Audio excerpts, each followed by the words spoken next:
সুপ্রিয় দর্শক, আসসালামু আলাইকুম। আজকে চলে এলাম আমের টক ঝাল মিষ্টি আচার রেসিপি নিয়ে। টক ঝাল মিষ্টি আমের আচার বানানোর জন্য প্রথমে আমি এখানে আমগুলো ভালো করে ধুয়ে নিয়েছি। এখন আমটাকে খোসা ছাড়িয়ে নেওয়ার পালা। প্রথমে আমি আমটার এখান থেকে একটু ছুরির সাহায্যে কেটে নিচ্ছি। এরপরে এটাকে আমি খোসা ছাড়িয়ে নিব। আপনারা চাইলে এই কাজটা বটির সাহায্যেও করতে পারেন।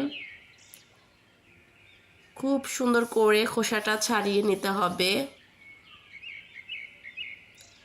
আমটা কিন্তু খোসা ছাড়ানোর পরে আমি আর ধুবো না, এর জন্য এটাকে একটু পরিষ্কার করেই খোসাটা ছাড়িয়ে নিতে হবে। আর খোসা ছাড়ানোর আগে অবশ্যই আমটাকে ধুয়ে নিতে হবে।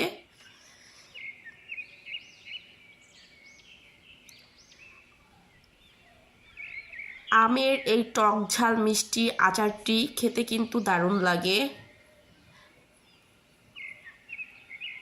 সবগুলো আমের খোসা আমি একইভাবে ছাড়িয়ে নিব। আমের খোসাগুলো ছাড়িয়ে নিয়ে এখন অন্য একটা পাত্রে আমি একটা গ্রেটার নিয়ে নিয়েছি।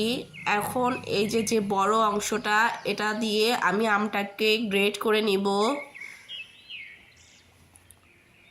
সবগুলো আম আমি গ্রেটার দিয়ে গ্রেট করে নিব।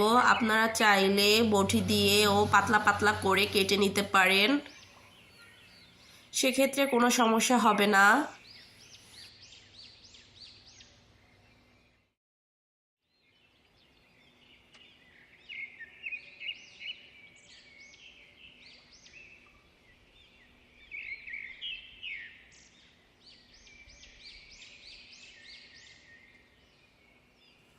আমের যে আটিটা, এটা ফেলে দিয়ে নিচ্ছি।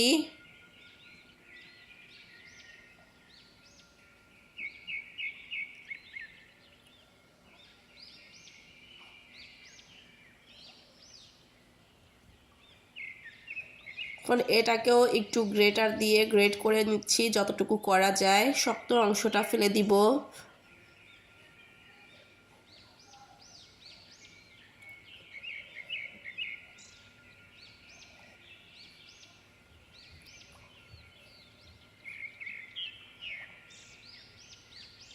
এই শক্ত অংশটা এখন ফেলে দিব। সবগুলো আম একইভাবে গ্রেট করে নিব। সবগুলো আম কুচি করে নিয়ে এখন চলে যাব চুলাতে। চুলাতে একটা পাত্র বসিয়ে দিয়েছি। এখন এখানে আমি নিয়ে নিয়েছি 5 ফোড়ন। এই চামচের 4 চামচ নিয়ে নিয়েছি। এখানে জিরা 2 চামচ নিয়ে নিয়েছি। মৌরি বা মিষ্টি জিরা 2 চামচ। এখন সবগুলো আমি চুলাতে দিয়ে দিব। পাত্রটা অবশ্যই শুকনো থাকতে হবে, কোনো পানি থাকা যাবে না।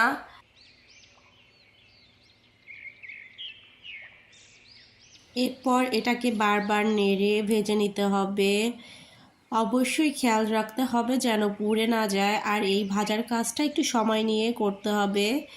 অল্প আঁচে আমি সবগুলো উপকরণ আস্তে আস্তে ভেজে নিচ্ছি। তাড়াহুড়ো করতে গিয়ে, সময় বাঁচাতে গিয়ে যদি তাড়াহুড়ো করেন তাহলে কিন্তু এটা পুড়ে যাবে। আর পুড়ে গেলে এটা তেতো হয়ে যাবে, তখন আচারে দিলে আচারটা খেতেও ভালো লাগবে না, তেতো হয়ে যাবে। এরপরে আমি এটাকে ভালো করে ভেজে চুলা থেকে নামিয়ে নিলাম। নামিয়ে সাথে সাথে অন্য একটা পাত্রে ঢেলে নিয়েছি। এখন এটাকে কিছুক্ষণ ভালো করে ঠান্ডা করে নিয়ে গুঁড়ো করে নিব। আমি এটাকে ব্লেন্ডারে ব্লেন্ড করে নিয়েছি, তবে আপনারা চাইলে পাটায়ও বেটে নিতে পারেন। আমি এটাকে হালকা একটু আস্ত আস্ত রেখে তারপরে এটাকে ব্লেন্ড করে নিয়েছি। একেবারে মিহি করে নিইনি।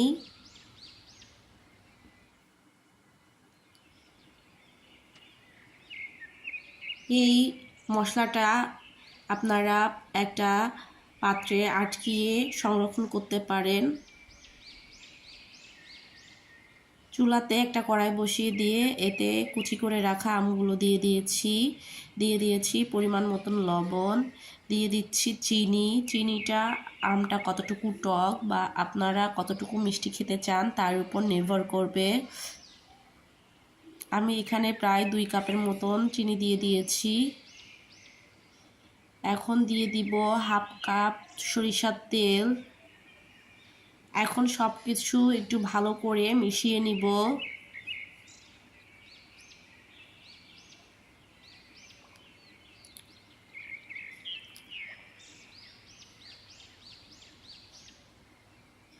এতক্ষণ চুলাটা আমার নেভানো ছিল, এখন চুলাটা জ্বালিয়ে দিয়ে এটাকে আমি একটা চামচের দ্বারা নেড়ে নিব।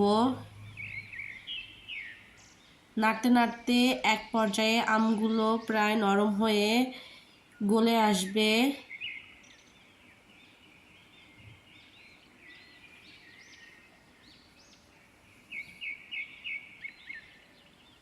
আর যখন চিনিটা গলে আসবে তখন এটাকে অনবরত নাড়তে হবে, না হলে নিচ দিয়ে লেগে যেতে পারে।